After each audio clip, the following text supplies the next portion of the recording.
Birliği'nden, Azerbaycan Aşkar Birliği'nden deyirəm. Asıl Sədaqət Rəsulov Allah rəhmət eləsin. Məkanı cənnət olsun. Amin, amin.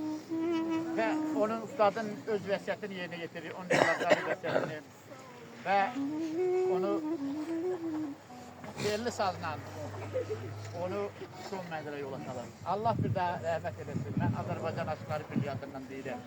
Gədəbi Aşqarı Birliği'ndən bir daha məkanı cənnət olsun.